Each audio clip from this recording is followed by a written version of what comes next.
नमस्कार। प्रस्तुत करतानी एगो बहुत सुंदर गारी जौन गांव घर में शादी विवाह के मौका पर दिहल जाला। गारी के आपन एगो शोभा होला जौन की ओ माहौल के बहुत ही खुशनुमा बनावेला। ली प्रस्तुत बा एगो गारी। राम जी से पूछे जनकपुर के नारी, बताए द बबुआ।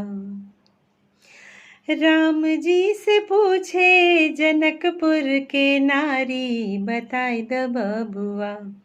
लोगवा देत काहे गारी, बताए द बबुआ। लोगवा देत काहे गारी, बताए द बबुआ। तोहरा से पूछी ले ए धेनुक धारी, तोहरा से पूछी ले ए धेनुक धारी। एक भाई गोर काहे, एक भाई गोर काहे, एक काहे कारी, बताए द बबुआ। लोगवा देत काहे गारी, बताए द बबुआ। राम जी से पूछे जनकपुर के नारी, बताए द बबुआ। लोगवा देत काहे गारी, बताए द बबुआ।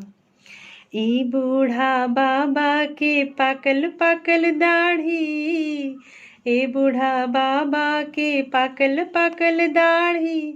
देखन में पातर ई, देखन में पातर ई, खाए भर थारी, बताए द बबुआ।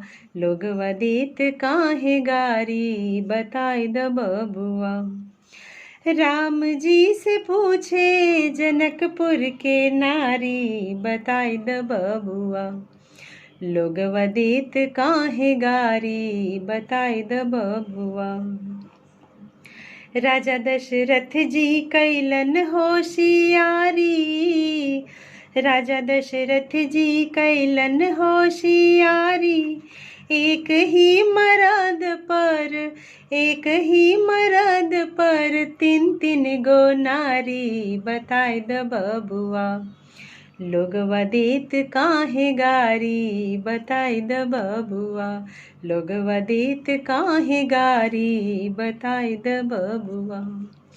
राम जी से पूछे जनकपुर के नारी, बताए द बबुआ। बताए द बबुआ। लोगवा देत काहे गारी, बताए द बबुआ। धन्यवाद। नमस्कार।